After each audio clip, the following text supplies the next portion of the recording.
Bismillahirrahmanirrahim. Oke, kita mulai ya, akhwat ya. Bismillah, assalamualaikum warahmatullahi wabarakatuh. Waalaikumsalam warahmatullahi wabarakatuh. Innal hamdalillah nahmaduhu wa nasta'inuhu wa nastaghfiruh wa na'udzu billahi min syururi anfusina wa min sayyiati a'malina may yahdihillahu fala mudilla lah wa may yudlil fala hadiyalah. Shalatu wassalamu ala Rasulillah wa ala alihi wa sahbihi wa mawalah amma ba'du. Alhamdulillah akhwati wa ummahati fillah, pada kesempatan malam ini, insyaallah ini malam perdana ya untuk fikih lanjutan ya. Pada malam ini walaupun baru beberapa yang hadir, insyaallah mudah-mudahan akhwat yang lain menyusul. Kita mulai ya, pengkajian fikih muslimah yang mana, kemarin sempet polling ya, kapan bisanya dan yang terpilih malam ini ya mudah-mudahan, niat akhwat dan ummahat sekalian walaupun misalkan telat ya, insyaallah sudah menjadi pahala ya, sudah dicatatkan sebagai pahala insyaallah. Insyaallah akhwati sebelum kita masuk pada fikih toharoh ya, yang mana kemarin sebenarnya Safinah sudah tamat ya ukhti Isti betul? Sampai akhir ya? Ya udah selesai, udah hatam di kitab Safinatun Najah. Jadi kalau misalkan kita kembali lagi, nanti kalau yang sudah hatam takutnya, apa namanya, bosan ya, bukan bosan ya, cuman sudah pernah ya kita membahas kitab Safinatun Najah, itu karya dari, Syekh siapa? Ya Al-Hadrami ya. Yang mana, insyaallah pada kesempatan kali ini merupakan rangkuman ya, kita sebut fikih praktis ya, yaitu insyaallah tematik yang mana mungkin pada malam ini ada fikih toharoh ya, nanti kalau selesai insyaallah kita membahas fikih-fikih yang lain. Nah, sebelum kita masuk pada pembahasan fikih toharoh, alangkah baiknya ya kita sebagai muslimah, mengetahui gitu apa aja urgensi ya, kenapa seorang muslimah, kenapa ada muslimahnya gitu ya. Sedangkan ilmu fikih yang kita tahu, ya sama aja gitu ya, misalkan laki-laki dan perempuan. Tetapi sebenarnya kenapa ada perbedaan ya, kenapa apakah ada perbedaan? Ya banyak banyak sekali perbedaan, fikih yang khusus untuk perempuan dan yang laki-laki. Jadi fikih itu ada yang khusus ibu-ibu aja misalnya, perempuan aja, ada yang khusus laki-laki, ada juga yang untuk laki-laki dan perempuan. Ya kalau misalkan yang laki-laki aja misalkan tentang bab nafaqah misalkan ya, atau, yang lainnya. Kalau untuk, perempuan ini ada pembahasan tentang darah wanita ya, kemudian juga masalah iddah, yang mana iddah itu ya, tentang menunggunya seseorang yang sudah dicerai misalkan, itu pun, perempuan yang harus tahu pembahasan ini gitu. Atau tentang aurat ya, aurat laki-laki dan perempuan berbeda gitu. Kemudian juga ada yang fikih yang membahas keduanya, yaitu antara laki-laki dan perempuan. Kira-kira fikih apa tuh? Yang sama gitu pembahasannya? Ya akhwat? Fikih pernikahan, betul ya? Ya, karena bab pernikahan seperti apa itu dibahas atau fikih yang memang untuk apa namanya, untuk laki-laki dan perempuan ya. Dan ada pun untuk perempuan, untuk fikih muslimah ini kenapa dikhususkan di sini, sebenarnya akhwat sekalian pun mungkin sudah sering ya mendengar, ilmu fikih dari para asatidzah, para ustadz ya di masjid-masjid atau di majelis taklim, tetapi yang lebih detail ya, itu, apa namanya, fikih yang dibahas oleh wanita sendiri gitu ya. Karena dalam fikih itu bukan hanya toharoh saja gitu ya, kalau kita kan membahas fikih apa sih tentang bersuci, padahal tidak ya.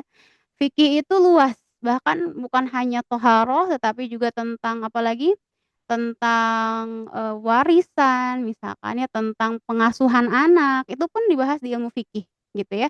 Dan sebagaimana dalam Al-Qur'an banyak sekali yang mana membahas tentang wanita ya, kira-kira surat apa nih yang ngebahas ada namanya, ada wanita gitu?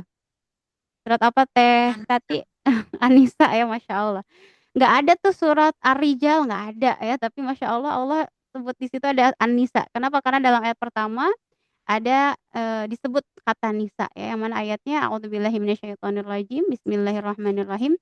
Ya ayyuhan nasu taqu rabbakumul ladzi khalaqakum min nafsin wahidah wa khalaqa minha zawjaha wa batha minhuma rijalan katsiran wa nisaa." Nah, ada kata nisa ya.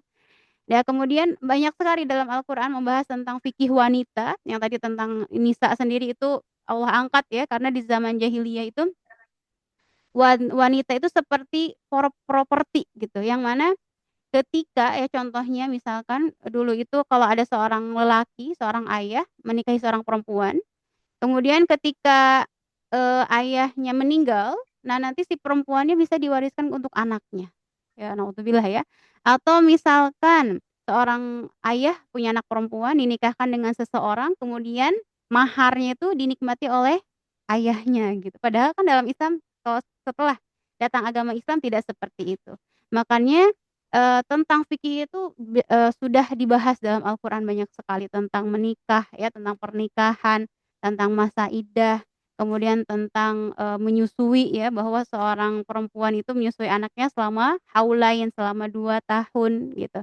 Makanya kita sebagai kaum wanita ya, sebagai akhwat, sebagai muslimah, harus belajar gitu ya, harus belajar tentang fikih ini gitu, karena akan, berhubungan dengan kehidupan kita ya, dari aurat kah, dari ibadah tentunya dan segala hal yang mencakup, kehidupan kita sehari-hari, ya begitu akhwati fillah ya.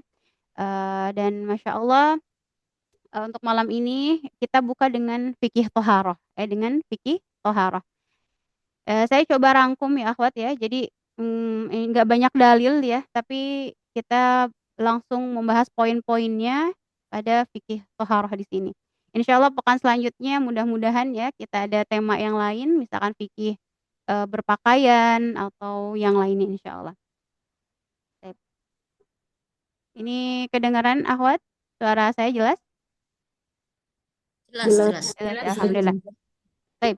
Di sini fikih toharoh, ya pasti sudah nggak asing lagi ya, tentang toharoh, tentang bersuci, dan biasanya pada kitab-kitab fikih, tentang toharoh atau bersuci itu selalu di awal, ya. Kenapa? Karena ketika, ketika kita tidak toharoh atau kita tidak dalam keadaan suci, maka itu akan berakibat fatal pada ibadah-ibadah kita, gitu ya. Di tempat Antuna adzan juga ya? Izin ini dulu ya, apa namanya, lagi adzan dulu sebentar. Sebentar.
Alhamdulillah, Allahumma rabb hadhihi da'wati tammah sholatil qa'imah.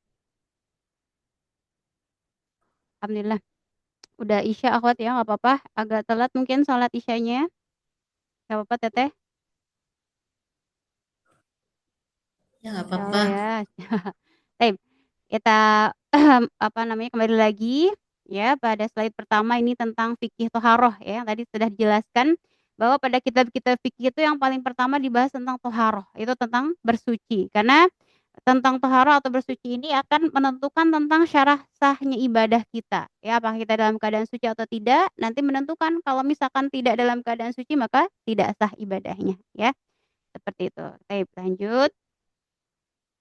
Kemudian sekarang pengertian hadas ya, pengertian hadas. Hadas itu kalau dalam bahasa Arab ya adalah ma'aujaba wudu'an au guslan ya, secara pengertian ada hadas ada najis nih. Kadang orang-orang ketuker ya, mana hadas, mana najis. Kalau najis apa tuh? Mungkin ya, yang ada bentuknya, ada ciri-cirinya, ada baunya gitu ya. Kalau kotoran, kemudian ada warnanya mungkin ya. Dan sebagainya. Adapun hadas ya tadi dijelaskan ma'aujaba wudu'an au ghuslan. Itu sesuatu atau segala perkara yang mewajibkan wudu atau mandi jinabah ya. Itu segala yang mewajibkan untuk berwudu atau mandi jinabah. Jadi kita nggak tahu nih misalkan akhwat sekalian nih, saya dalam keadaan kalau ketemu orang ya, misalkan teteh ketemu sama temannya di sekolah lagi ngajar, apakah dia berhadas atau tidak tuh nggak kelihatan, ya kan? Nah, beda sama najis. Kalau najis itu dia kelihatan bentuknya atau ada baunya, ya. Jadi, pengertian dari hadas adalah segala yang mewajibkan wudu atau mandi janabah. Gitu ya. Nah, di sini sekarang bahwa hadas itu terbagi menjadi 2 ya, insyaallah sudah pada tahu, ada yang namanya hadas kecil, ada yang namanya hadas besar. Nah, Hmm. hadas kecil bagaimana cara menghilangkannya? Ini sudah masyhur yaitu dengan cara yang pertama berwudu ya, yaitu dengan cara berwudu kemudian tayamum jika darurat. Misalkan ya nanti ada di pembahasan tayamum ya. Jadi untuk menghilangkan hadas kecil yang pertama dengan berwudu, yang kedua dengan tayamum jika darurat. Maka kalau nggak darurat wudu aja gitu ya. Kemudian kita lanjut ya. Kemudian tadi pembagian hadas ada 2 hadas kecil, ada hadas besar, hadas besar. Yang kedua, mengangkat hadas besar. Bagaimana cara menghilangkan hadas besar? Ya, itu pertama dengan caranya mandi, ya, nanti insya Allah dibahas juga bagaimana tata cara mandi ya yang betul, kemudian, apa sunahnya dan sebagainya.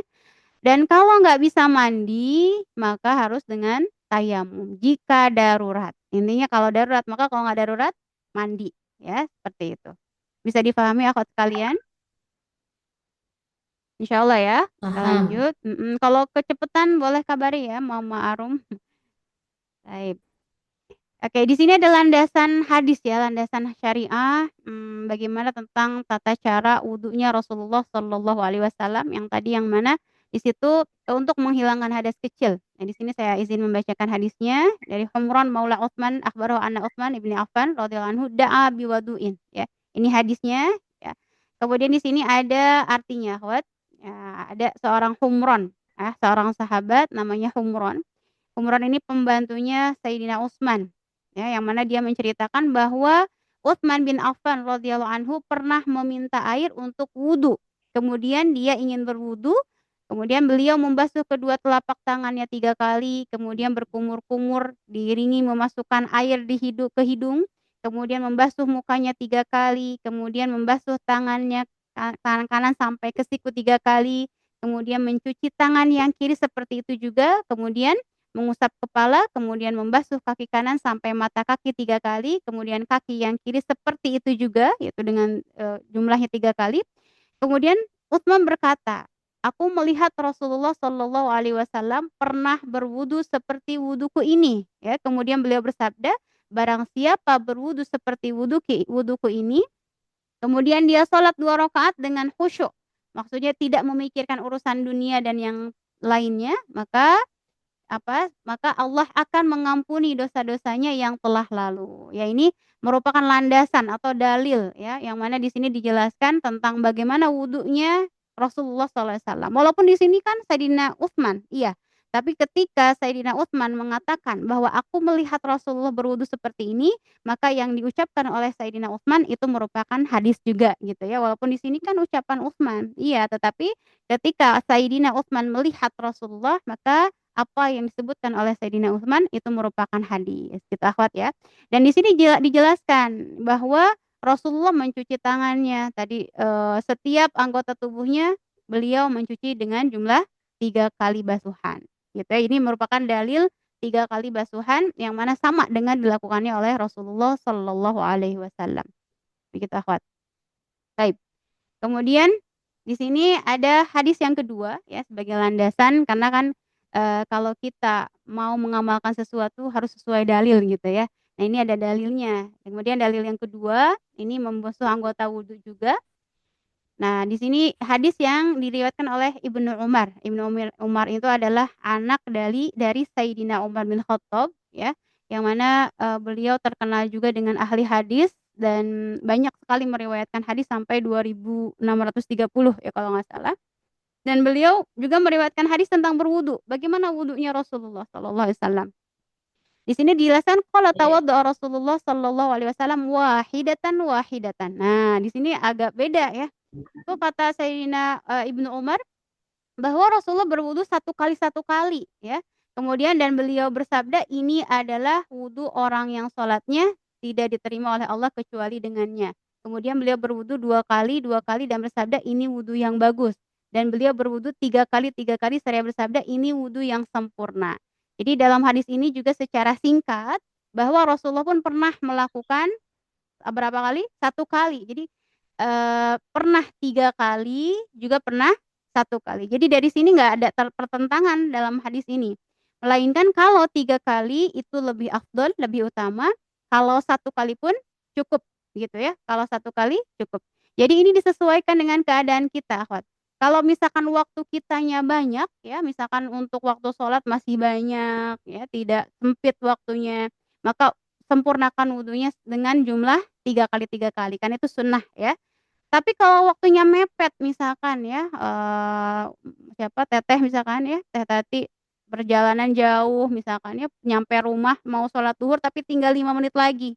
Kalau kita, berwudu sampai 3 kali nggak cukup, maka udah yang 1 kali aja ya.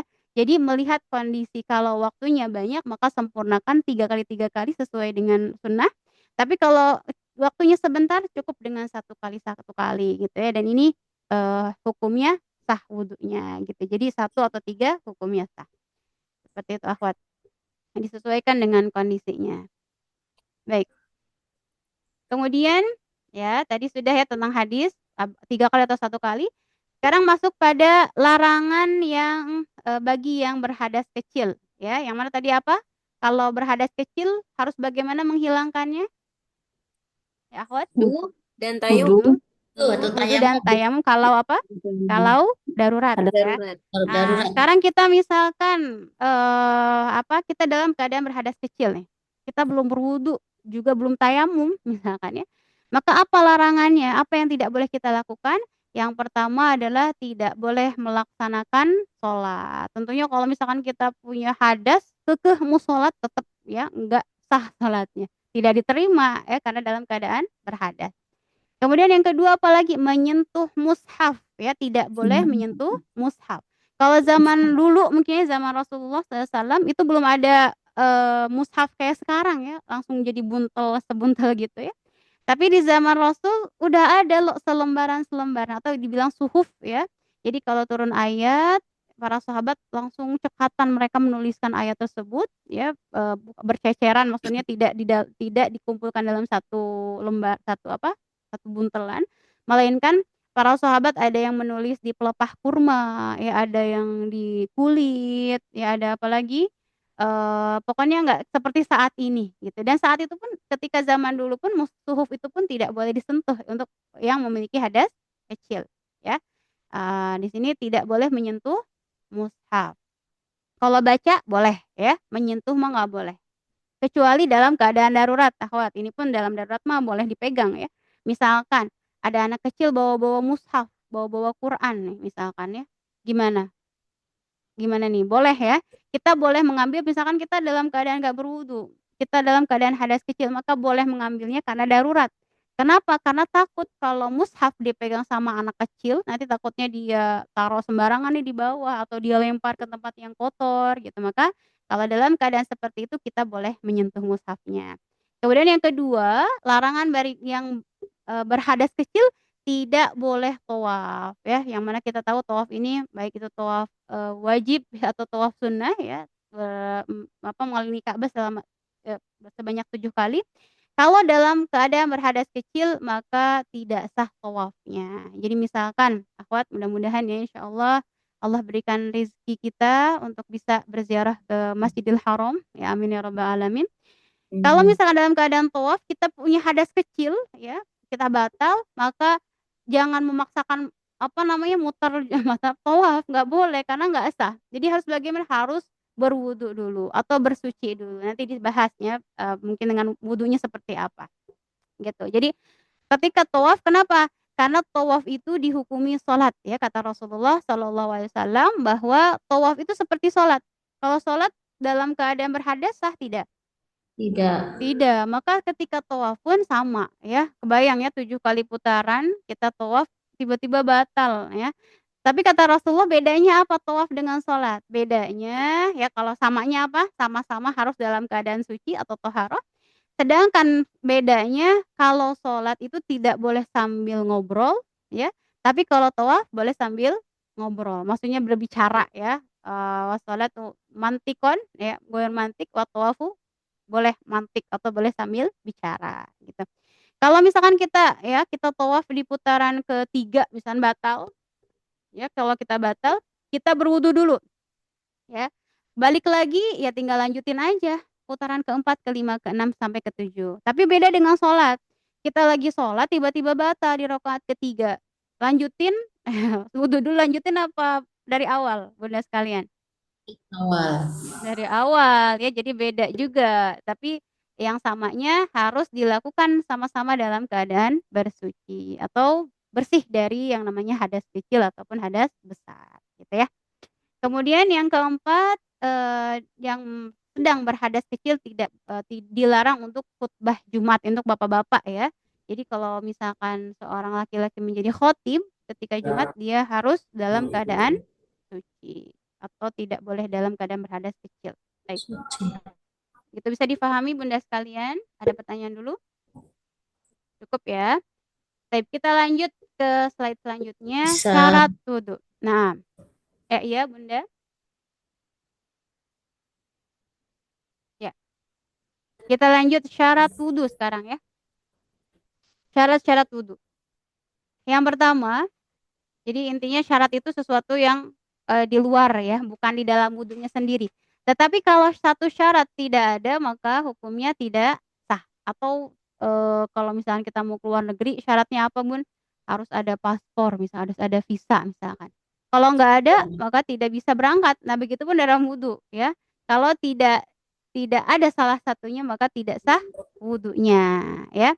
Yang pertama, syarat wudu yaitu Islam, ya.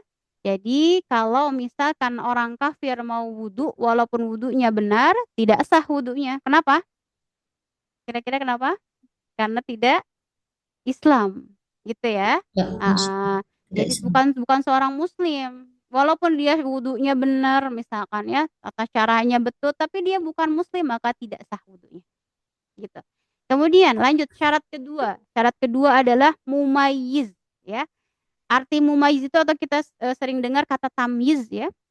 Nah, mumayyiz itu adalah, anak yang belum sampai usia balik, ya, anak yang belum usia balik, tetapi kalau dalam, kitab apa namanya, Fathul Mu'in ya dijelaskan, ciri-ciri anak yang mumayyiz itu dia udah bisa membedakan ya, di sini membedakan mana yang benar, mana yang salah ya. Tapi belum balik, karena kalau balik bahasanya balik juga. Mumayyiz di sini kalau dalam kitab yang lain dijelaskan, cirinya mumayyiz itu adalah dia sudah bisa makan sendiri, ya intinya nggak disuapin ya Bunda, atau bisa cebok sendiri ya, jadi nggak dicebokin orang tuanya. Maka itu sudah, ada ciri-ciri mumayyiz. Jadi setiap anak pun berbeda-beda ya, misalkan, oh anak saya mah, anak perempuan misalkan ya 6 tahun tuh udah bisa makan sendiri, cebok sendiri, berarti udah dihukumi mumayyiz, ya. Tapi mungkin bisa jadi di anak yang lain udah usia 7 tahun, tapi masih disuapin mungkin ada ya. Nah, berarti belum mumayyiz, ya gitu. Maka, syarat yang kedua yang sah wudunya adalah anak yang mumayyiz. Mumayyiz di sini dalam hal wudu seperti apa? Bahwa anak tersebut tahu bahwasanya kalau dia mau sholat harus wudu dulu ya, minimal gitulah Bun ya. Maksudnya seperti itu. Jadi dia tahu misalkan, "Nak, kamu mau sholat," gitu kan, "wudu dulu ya." Nah dia paham, oh berarti kalau saya mau sholat harus wudu. Maka yang dia lakukan itu hukumnya sah, gitu ya, Masya Allah. Jadi kalau seorang anak kecil, seorang anak yang belum baligh, ketika dia melakukan suatu amal sholih ya, kebaikan, sholatkah itu, amal kebajikan apapun itu mengalir untuk orang tuanya, gitu ya. Jadi dijelaskan sama orang tuanya, "Kamu tahu bahwa kalau mau sholat harus wudu dulu." Oh iya, dia paham, maka sah wudunya. Tapi kalau dia nggak paham, nggak ngerti-ngerti, maka belum dihukumi mumayyiz. Atau tadi cirinya itu ya, kata para ulama cirinya bisa makan dan cebok sendiri itu udah dihukumi mumayyiz. Begitu Bunda, bisa dipahami ya insyaallah? Oke, lanjut lagi, syarat sah wudu yang ketiga, yaitu dia suci dari haid dan nifas. Ya, intinya berarti kalau kita dalam keadaan haid, ya, atau ya, apa namanya, bulanan ya, ada darah bulanan haid atau habis lahiran ya, maka ini nifas, maka di sini tidak sah wudunya. Ya walaupun, "Ah, saya mah walaupun lagi haid mau wudu aja biar sholat," nggak sah wudunya, ya. Tapi suka ada yang nanya, "Gimana kalau saya udah kebiasa wudu pokoknya," misalkan ya, saya ke kamar mandi mau pokoknya pengen wudu aja, maka, nggak apa-apa gitu kalau udah kebiasa. Tetapi sebagian madhab yang lain menyatakan bahwasanya kalau dia berwudu untuk ibadah, misalkan, "Ah, saya mah mau wudu biar dapat pahala," misalkan, nah ini hukumnya tidak sah, bahkan hukumnya haram, ya. Seseorang yang haid atau nifas memaksakan wudu dan pengen dapat pahala, maka hukumnya haram kalau seperti itu. Seperti halnya sholat gitu ya. Dia dalam keadaan berhadas kecil tapi kekeh mau sholat, maka di sini hukumnya haram gitu ya, seperti itu akhwat. Kemudian yang keempat ya, selanjutnya syarat wudu itu dengan air yang mutlak. Apa itu air mutlak? Air yang suci dan mensucikan. Jadi mutlak namanya air, jadi nggak ada tambahan apapun. Misalkan Bunda di rumah ada air apa nih? Ada air teh ya, ini berarti nggak mutlak karena ada tambahan namanya ya. Atau ada air mawar ya misalkan ya, ini juga nggak disebut air mutlak ya, karena itu pun tidak bisa dipakai untuk bersuci, walaupun suci tapi tidak bisa mensucikan. Ada kopi, ada teh atau apalagi, Ukhti Isti, ada air ada tuner misalkan ya, boleh nggak? Nggak boleh ya. Maka di sini syaratnya harus air mutlak, maksudnya air stok aja bukan air apapun gitu ya. Di sini yang bisa suci dan mensucikan. Maka kalau dengan air yang tadi disebutkan, yang ada nama lainnya, air mawar, air gula, air teh, air kopi misalkan, walaupun suci tetapi tidak mensucikan, ya. Kemudian yang terakhir syarat sah wudu adalah sampainya air ke anggota badan, ya.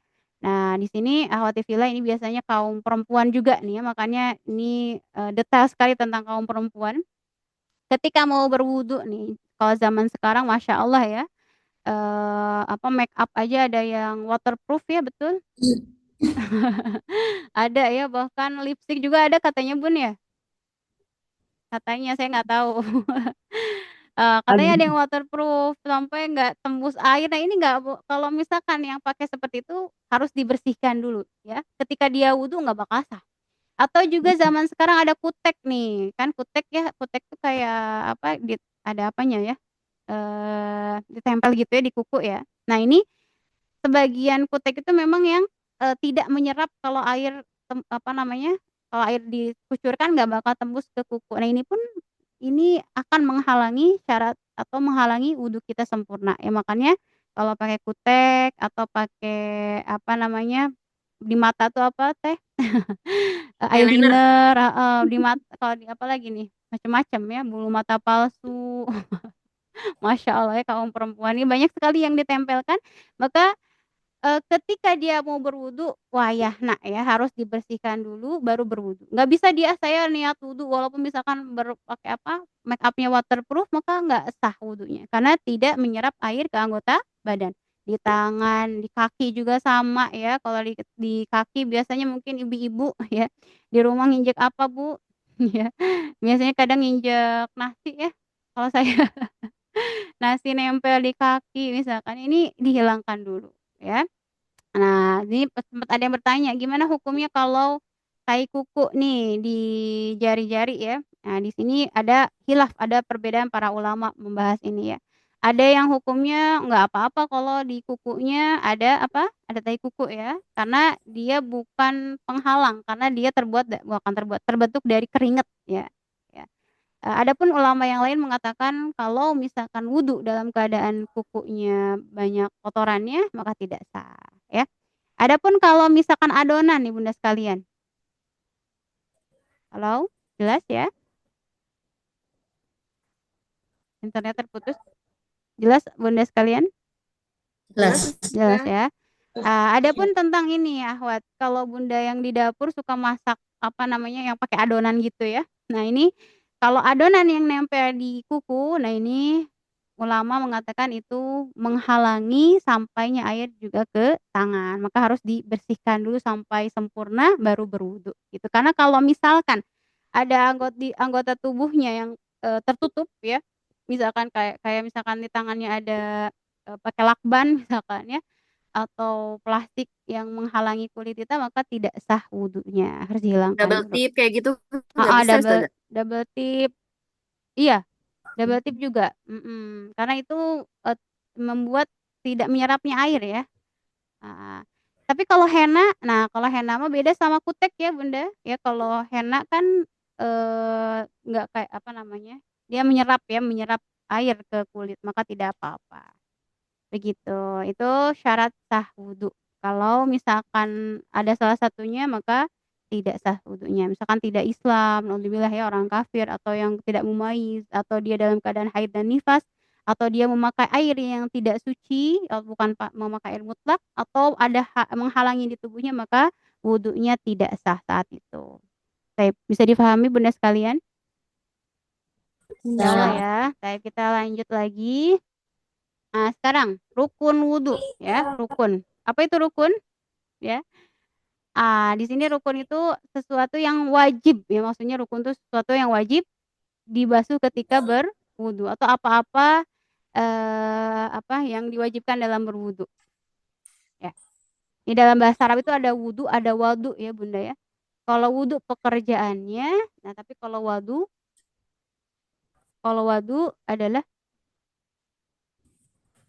kalau wadhu air ya, air yang dipakai untuk berwudu. Baik, di sini ada dalil ya, akhwat ya. Kita merujuk pada dalil.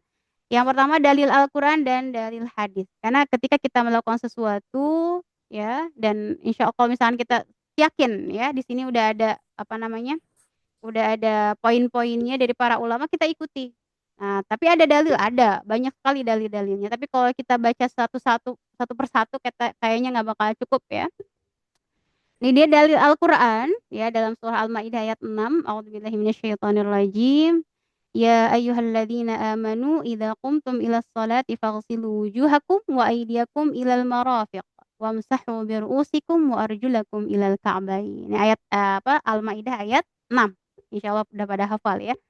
Dalam ayat ini dijelaskan, wahai orang-orang yang beriman. Nah, makanya kalau kata Ibnu Abbas ya, kalau ada ayat dalam Al-Qur'an ada panggilan wahai orang yang beriman. Nah, kita seorang yang beriman harus bagaimana katanya? Harus langsung menyambut gitu, langsung didengerin. Kenapa? Karena kalau ada ungkapan ini, maka di dalam ayat tersebut ada rahasia yang tersimpan gitu ya. Apakah itu suatu kabar gembira atau peringatan, ya. Dan di sini tentang apa? Tentang wudu, ya sudah masyhur ayatnya, "Idza qumtum ilas shalah," ya kata Allah Subhanahu wa taala, apabila kalian hendak melaksanakan salat, bagaimana? Faghsilu, ya faghsilu, maka basuhlah oleh kalian wujuhakum, wajah kalian, wa aydiyakum, dan tangan-tangan kalian, ilal marafiqi, sampai siku, wamsahu bi ru'usikum, dan usaplah kepala kalian, wa arjulakum dan kaki kalian ilal ka'bain sampai mata kaki, sampai kedua mata kaki. Nah, di sini ada berapa? Coba kita hitung ya. Fagsilu wujuhakum wajah satu, wa aidiakum dan tangan dua, wamsahu biruusikum dan apa? Dan mengusap kepala ya. Kemudian yang terakhir wa arjulakum ilal ka'bain dan dua mata kaki. Ada berapa Bunda sekalian di sini? Wajah, tangan, kepala sama kaki ada berapa Bun? Empat ya, Ada, Ustazah. biar nggak ngantuk ya. Ada 4 ya. Iya. Ada wajah, tangan, kemudian kepala dan kaki. Nah, tapi kalau kita kenalnya rukun wudhu itu ada 6, betul. Ada tambahannya ya. Nanti setelah ini ada tambahannya. Dalam Al-Qur'an pokoknya ada 4 ya. Kemudian ditambahkan dengan hadis 2 itu nanti ada niat dan yang di awal ditambahkan niat dan di akhir ditambahkan tartib ya atau tertib. Jadi kita nggak boleh nih nanti misalkan ketika mau wudhu kaki dulu nggak sah atau tangan dulu sebelum wajah nggak sah juga. Maka para ulama meletakkan setelah yang 4 ini atau sebelum yang 4 ada niat dan nanti setelahnya atau sebelum yang terakhir ada namanya tartib gitu akhwat ya. Nah, di sini ahwat ada biru usikum ya. Wamsahu biru usikum dan usaplah kepala kalian. Nah, ini Masya Allah adilnya Allah ya ahwat ya. Karena nggak semua orang punya rambut gitu ya, betul? Maka kalau di sini wamsahu biru usikum semua punya kepala ya. Makanya adilnya Allah dan usaplah kepala kalian. Kalau nggak punya rambut maka usap kepala ya Masya Allah. Baik, jadi kalau rukun wudhu ada 6 nanti disebutin ya. Di sini dalil Al-Qur'an, di dalam Al-Qur'an ada 4, kemudian ditambahkan dari hadis Nabi. Kemudian dalil hadis ya tentang bahwasanya kalau kita mau sholat harus wudhu.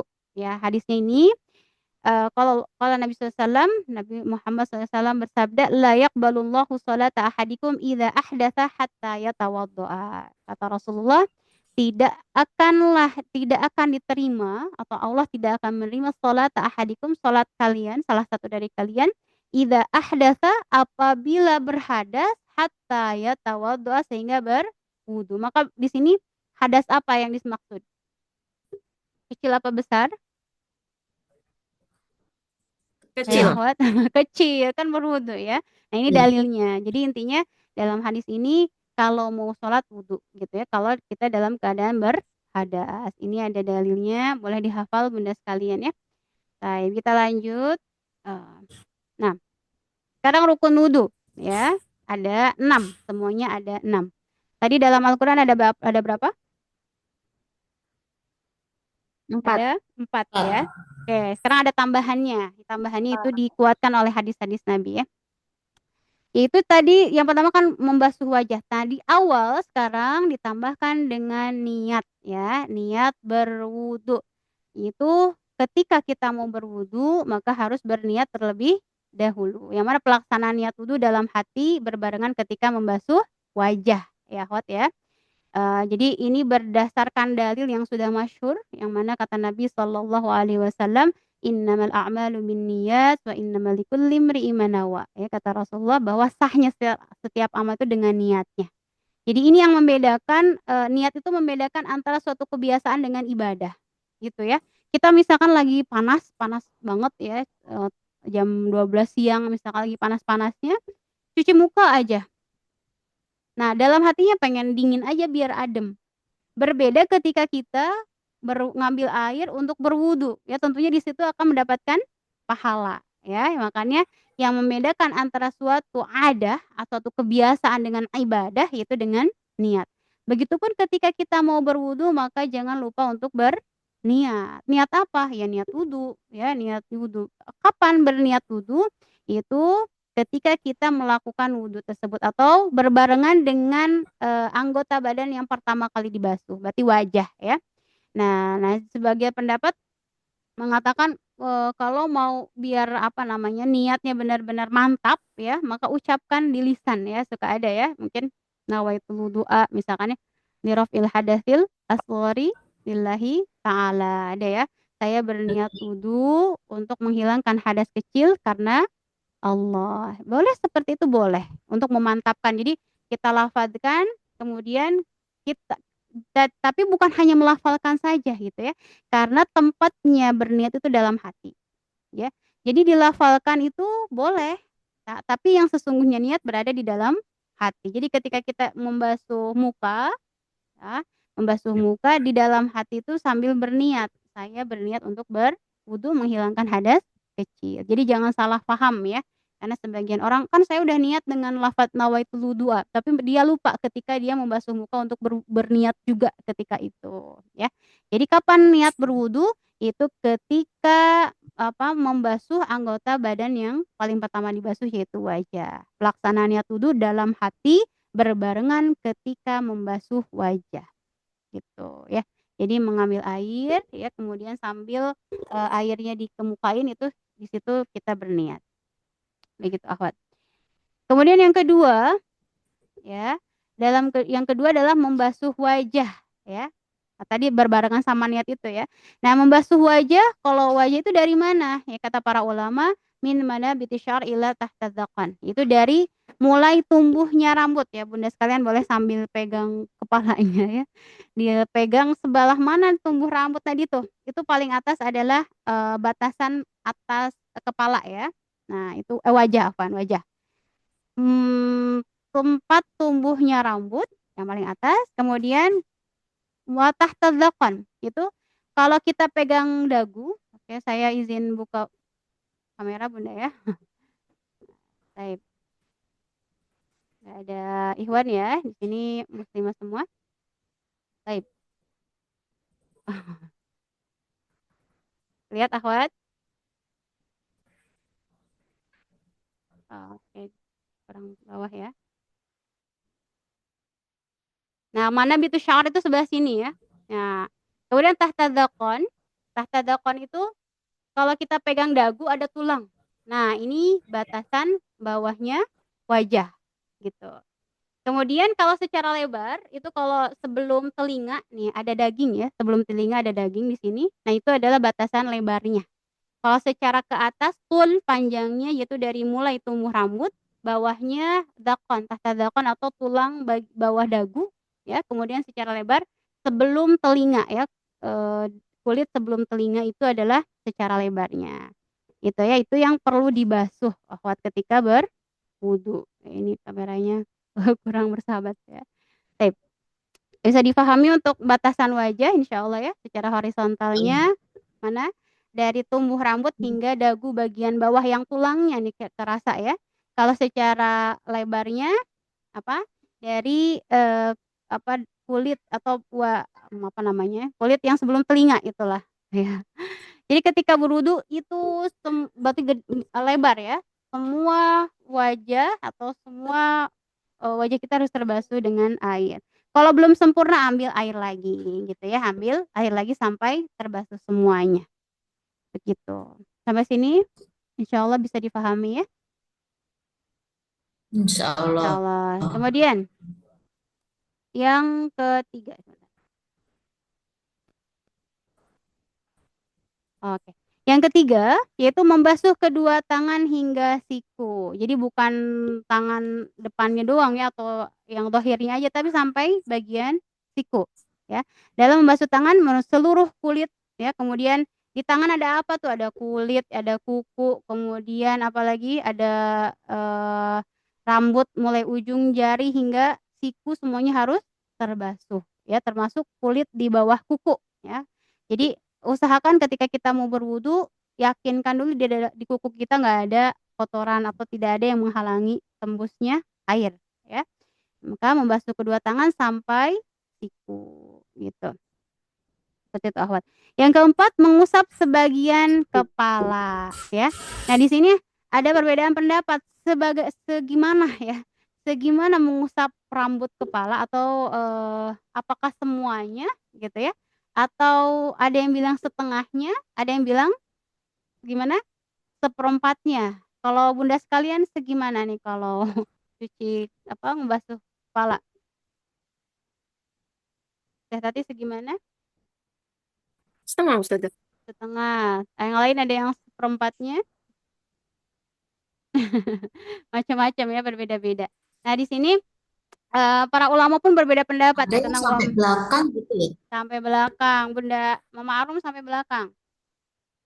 Masya Allah ya. Nah, untuk masalah mengusap kepala di sini ya, bukan rambut ya, karena nggak semua punya rambut ya. Untuk masalah mengusap sebagian kepala ada berbeda pendapat di sini, ada khilaf para ulama. Yang pertama ada yang mengatakan sebagian ya, sebagian kepala. Jadi setengahnya, setengah kepala. Nah, ini pendapat Imam Hanafi ya, Bunda sekalian. Imam Hanafi berpendapat bahwa ketika membasuh kepala ada setengahnya kepala. Ya. Kemudian ada Imam Ahmad bin Hambal. Beliau mengatakan seperempat kepala, ya. Jadi dikira-kira aja ya kepala seperempatnya segimana, ya. Kemudian ada juga kalau Imam Syafi'i segimana? Imam Syafi'i mengatakan 3 helai rambut pun sudah cukup ya, Bunda ya, Masya Allah. Jadi dikit-dikit pun itu sudah mencukupi gitu. Nah, kalau kita mau lebih banyak lagi boleh, tapi kalau misalkan dalam keadaan darurat nih, kita lagi di perjalanan atau lagi safar ya, kemudian ke toilet yang memang kalau kita wudu kebuka aurat, maka bisa nih cuman 3 helai atau berapa helai rambut pun itu sudah mencukupi, ya dalam mazhab Imam Asy-Syafi'i. Tapi kalau dalam mazhab Imam Hanafi masih gurunya Imam Syafi'i juga ya. Jadi dulu Imam Syafi'i belajar ke, Abu Yusuf, yang mana Abu Yusuf itu adalah murid Imam Hanafi ya, Imam Abu Hanifah. Jadi masih gurunya Imam Asy-Syafi'i. Nah, Imam Hanafi mengatakan setengah kepala itu diusap. Ada juga kalau Imam Hambali seberapa? Akhwat barusan? Seperempat kepala. Adapun Imam Syafi'i boleh berapa helai rambut pun itu sudah mencukupi gitu. Tapi nanti afdol-afdolnya atau sunnahnya boleh seluruhnya juga. Gitu ya. Yang penting dia mengusap bagian kepala. Jadi kalau ketika wudhu meninggalkan ini ya tidak mengusap kepala maka tidak sah wudhunya karena ini merupakan rukun. Kalau ditinggalkan maka tidak sah ya. Kemudian yang kelima yaitu membasuh kedua kaki hingga mata kaki ya dalam membasuh kedua kaki hingga kedua mata kaki ini adalah semua bagian anggota tubuh yang ada pada area ya seperti bulu maksudnya rambut, kuku dan sebagainya yang berada di area kaki kita. Maka pastikan ketika berwudu ketika membasuh kaki tidak ada yang menghalangi sampainya air pada kaki kita. Itu sampai mata kaki ya, akhwat ya. Seperti itu. Jadi pernah ya ada salah satu sahabat dia sedang berwudu, ya. Kemudian kata Rasulullah, "Wailul lil aqab," cenah ya, kata Rasul.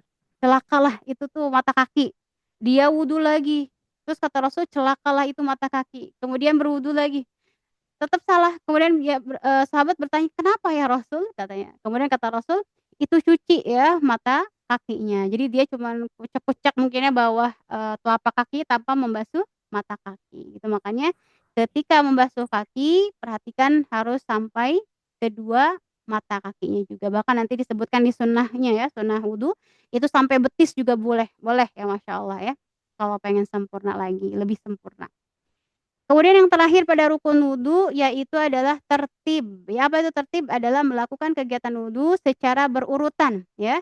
Yang mana berurutan dari apa dulu? Yakni dengan niat, kemudian membasuh muka, membasuh tangan, kemudian tangan sampai siku, membasuh sebagian kecil kepala, kemudian juga diakhiri dengan membasuh kaki. Jadi kalau misalkan kita tidak tertib, misalkan kita membasuh tangan dulu nih sebelum wajah atau membasuh kaki dulu sebelum kepala misalkan ya, maka ini tidak sah karena tidak tertib.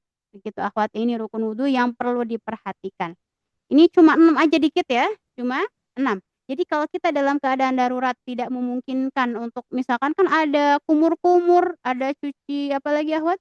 Ada telinga ya, ada cuci tangan dulu. Nah, kalau dalam keadaan darurat, maka perhatikan yang 6 ini aja, ya, yang 6. Adapun yang sunnah, itu kalau memang waktunya luas atau memungkinkan untuk menyempurnakan wudhu dengan yang sunnah-sunnahnya.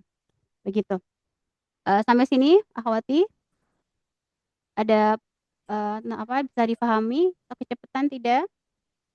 Ini murojaah aja ya Bunda ya, insya Allah ini mah sudah pada, khatam. Baik, kita lanjut ya. Oke, lanjut. Sekarang sunnah wudu. Nih, sunnah-sunnah. Jadi yang tadi 6 itu, kondisi yang memang mepet ya, tapi kalau waktunya luas boleh kita lakukan sunnah. Yang mana kita ketahui sunnah itu kalau kita lakukan maka mendapatkan pahala, tapi kalau tidak dilakukan maka nggak dapat pahala ya. Tidak apa-apa, Oh, bukan tidak apa-apa nggak dapat pahala ya. Seperti itu. Tapi tidak membatalkan wudunya ya. Kalau kita lakukan masya Allah pahalanya besar. Yang pertama apa? Yang pertama mencuci tangan ya. Ketika mau berwudu hendak mencuci tangan terlebih dahulu karena takut ya tangan kita ada najis atau ada apa ya di tangan, maka bercuci dulu cuci tangan. Kemudian sunnah yang kedua membaca basmalah ya bismillahirrahmanirrahim. Nah, ini kalau kita berwudu yang tidak ada toiletnya. Karena para ulama mengatakan kalau misalkan di dalam toilet, maksudnya ada tempat buat apa namanya buang hajat, itu tidak boleh disebutkan nama Allah ya. Jadi ini baca basmalah kalau di tempat yang memang khusus untuk berwudu. Begitu ya. Kemudian yang ketiga kumur-kumur. Ya, sunnah selanjutnya yaitu sunnah kumur-kumur. Yang keempat ada istinsyak dan istinsar. Apa itu istinsyak? Istinsyak itu menghirup air ya ke hidung air ya, lihat menghirup hidung. air ke hidung ya, lewat hidung dan ini apa namanya sampai mana? Sampai hoisyum ya, hoisyum itu bagian apa? Rongga hidung ya batasnya. Ini sebenarnya sebagian orang kalau misalkan lagi pilek katanya kalau dengan istinsyak ini bisa jadi obat ya. Tapi ada juga kalau saya istinsyak atau menghirup air ke hidung, misalkan yang punya bermasalah sinus misalkan dan sebagainya, nggak bisa ya nggak apa-apa gitu ya. Tapi kalau bisa sempurnakan ya. Tapi kalau musim corona kayaknya apa Bun? Itu kan kalau di apa? Di tes yang masuk hidung itu kan itu sampai hoisyum tuh Bun ya, Masya Allah. Nah, ini sampai seperti istinsyak juga sebenarnya ya. Nah, istinsyak menghirup air ke hidung, setelah itu istinsar, mengeluarkan air dari hidung. Keluarin lagi tuh namanya istinsar ya. Gitu. Jadi dihirup istinsyak, kemudian dikeluarkan lagi namanya istinsar. Nah, ini Masya Allah ya, ini sehat juga kalau kita sempurna melakukan ini. Nah, lagi pilek ya. Kemudian yang kelima bersiwak ya. Siwaknya mungkin boleh pakai kayu ya, kayu siwak boleh. Kalau sekarang para ulama mengatakan sikat gigi pun dihukumi seperti siwak karena membersihkan area mulut. Masya Allah ya. Kata Rasulullah, laula an asyqa ala ummati la amartuhum bisiwak inda kulli shalah. Kata Rasul, kalau Allah tidak memberatkan kepada umatku, pasti aku akan mewajibkan apa, siwak di setiap waktu sholat ya. Sehingga di sini menunjukkan bahwa Rasulullah suka sekali ya bersiwak ya, membersihkan area mulut ketika hendak sholat ya. Tapi kalau misalkan diwajibkan kita akan berat, makanya Masya Allah ya, kemaharahman rahiman Allah, karena pasti akan berat kalau diwajibkan maka di sini hukumnya sunnah dan ini yang sering dilakukan oleh Rasulullah Shallallahu Alaihi Wasallam. Bahkan dalam riwayat ketika beliau mau wafat ya, Rasulullah disiwak dulu ya, bersiwak dulu, disiwaki oleh Sayyidah Aisyah radhiyallahu anha ya. Maka sikat gigi itu dihukumi bersiwak juga akhwat ya. Kemudian yang keenam, meresapkan air ke jenggot. Berarti ini untuk bapak-bapak ya, kalau perempuan nggak ada jenggotnya. Kalau bunda sekalian punya suami jenggot berjenggot, maka ingetin ya, ketika berwudu, maka sunnahnya untuk meresapkan air ke jenggot ya. Kemudian yang ketujuh, 3 kali basuhan kalau waktunya cukup. Kemudian airnya juga cukup gitu ya. Airnya cukup, waktunya cukup, maka dengan 3 kali basuhan. Tapi sebaliknya, kalau waktunya tidak cukup, maka cukup dengan 1 kali aja ya. Kemudian kedelapan membasahi seluruh kepala. Nah tadi kalau kata Imam Hanafi misalkan tadi cuma setengah, Imam Hambali seperempat, kemudian Imam Syafi'i buat sedikit. Tapi kalau pengen sempurna, pengen dapat sunnahnya gitu ya, itu dengan seluruh kepala, yang itu dikebelakangin ya, usap ke belakang terus kedepanin lagi. Nah seperti itu.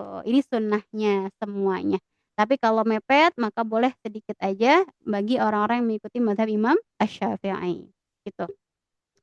Kemudian yang kesembilan membasuh telinga. Nah, ini membasuh telinga juga termasuk sunnah ya. Kalau cukup waktunya, kemudian memungkinkan karena telinga kalau kelihatan lawan jenis aurat ya. Kalau kita di tempat umum, kalau kita buka telinga misalkan ke aurat nggak boleh, maka tidak usah dibasuh aja ya. Utamakan yang wajib-wajibnya.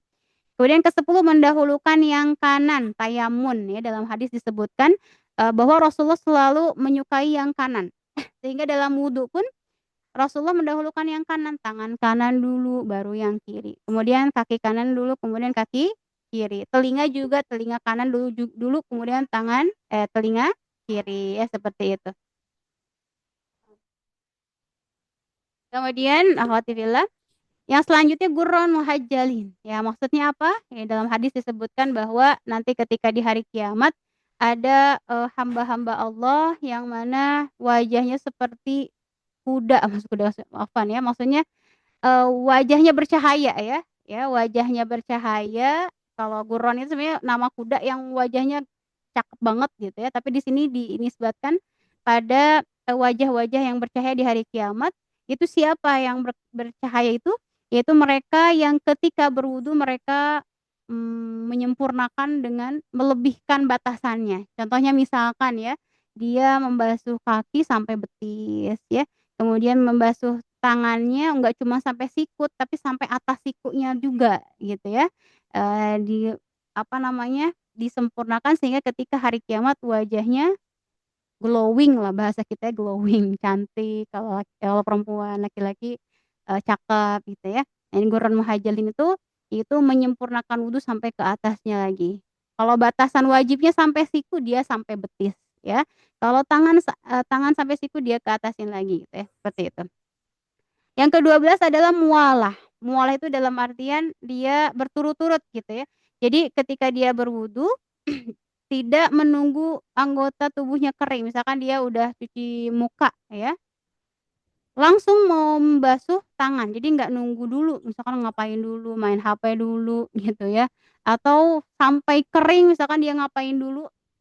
Maka kalau anggota tubuh yang pertama sampai kering, maka dia wajib mengulangi dari awal gitu ya. Kalau Bunda sekalian mungkin pernah lihat ya tempat wudu pakai wastafel atau wudu di wastafel pernah Bunda? Ada yang pernah? Nah, itu Pernah, cuci kakinya pernah. gimana? Pernah Bunda Uti Sarah? Gimana cuci kakinya di situ?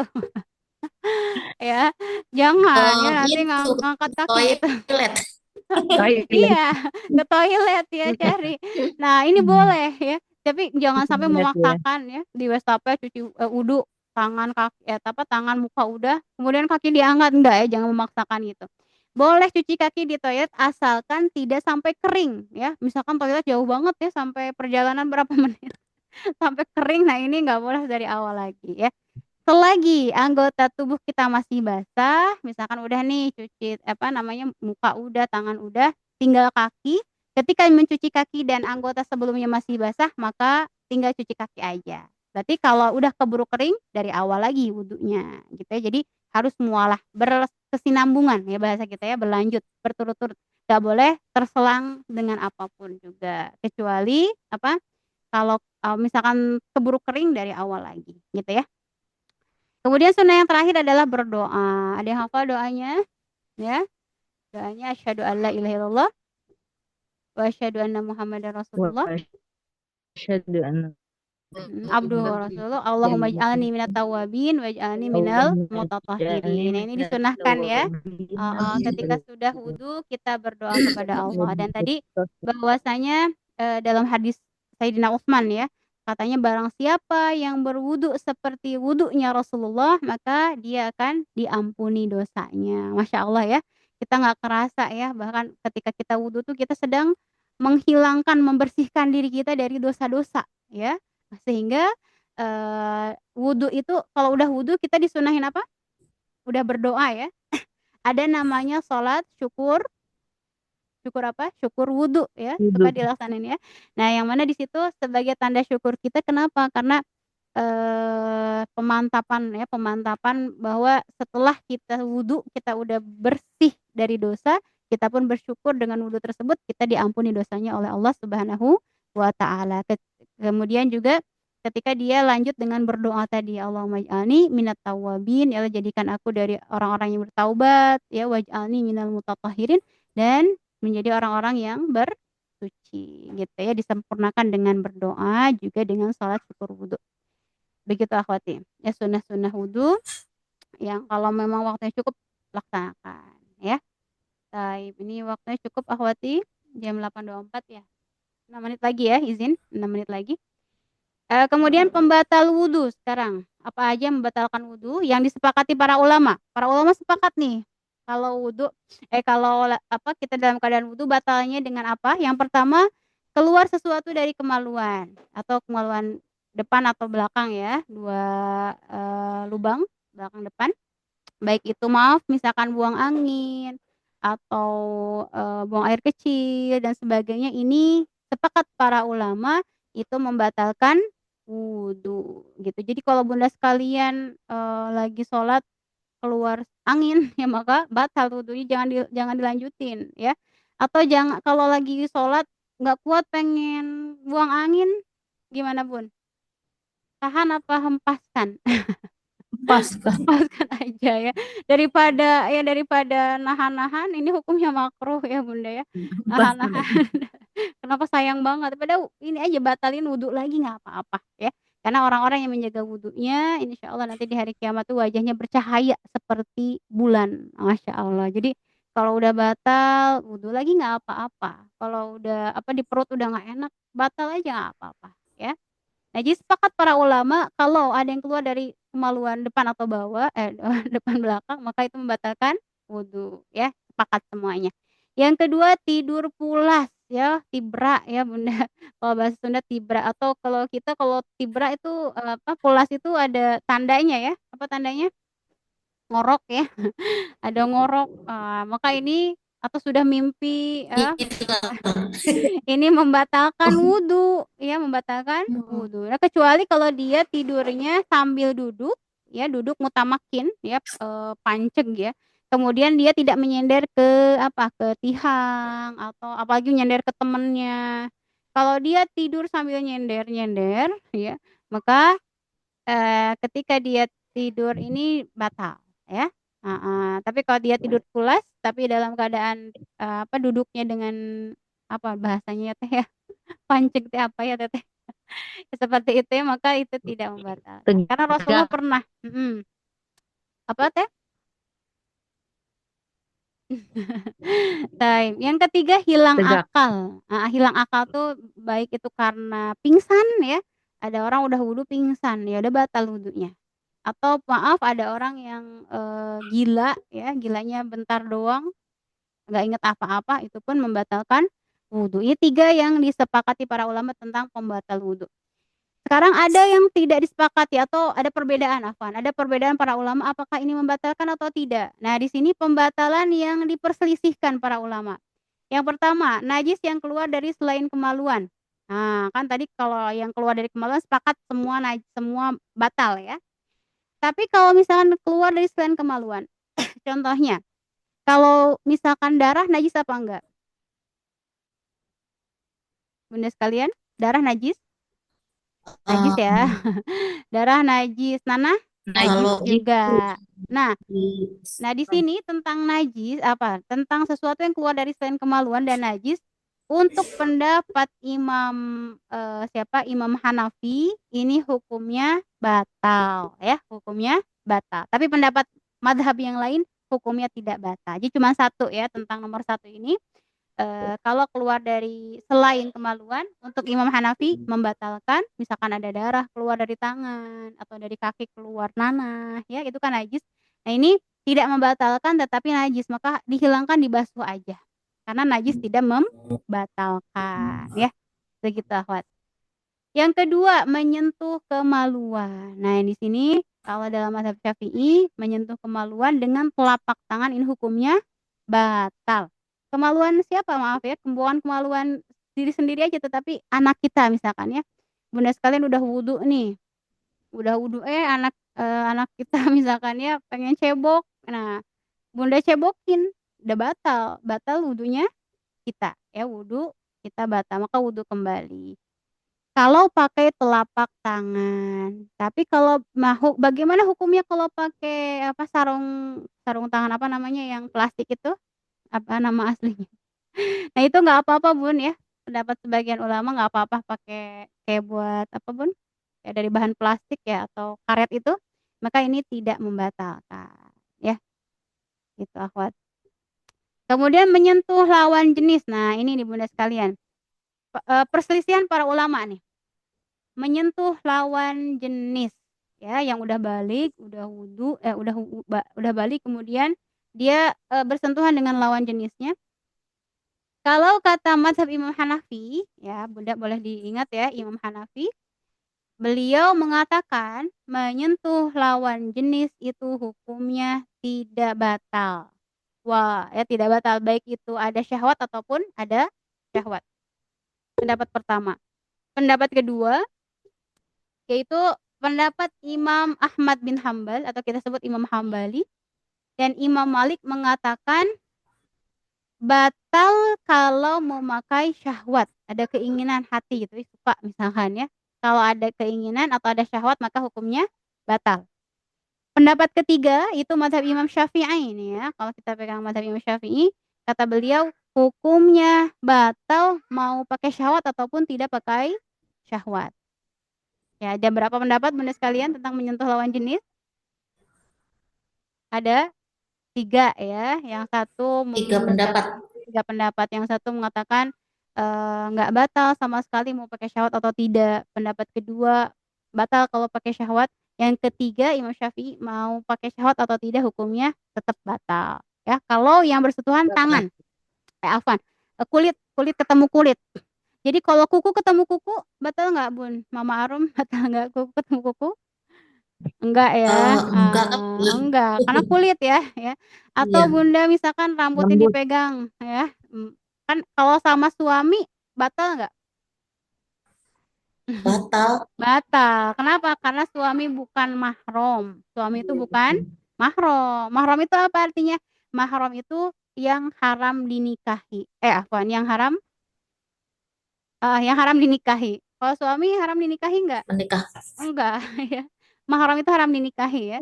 Nah, Halal. jadi suami itu bukan mahram karena boleh kan Bunda nikah sama suaminya, intinya di situ. Jadi, suami pun di sini dihukumi di sini ya, kalau pakai syahwat berarti batal, kalau untuk mazhab Malik dan Imam Ahmad. Tapi dalam mazhab Syafi'i, ke suami pakai syahwat ataupun tidak, hukumnya tetap batal, gitu. Tapi kalau dipegang rambut maka enggak ya Bun ya, enggak batal. Atau misalkan Bunda nih habis makan apa Bun? Habis makan cabe. Kalau habis makan cabe suka ada apa di giginya? Ada cabe ya. Dipeganglah sama siapa, sama suaminya misalkan Bun. Nah ini nggak batal, kenapa? Karena tidak menyentuh kulit, tapi gigi gitu ya. Jadi ini ya patokannya apa? Kulit, ketemu kulit. Untuk yang bukan mahram ya. Suami bukan mahram, tapi sudah dihalalkan dengan pernikahan gitu. Halalnya karena pernikahan.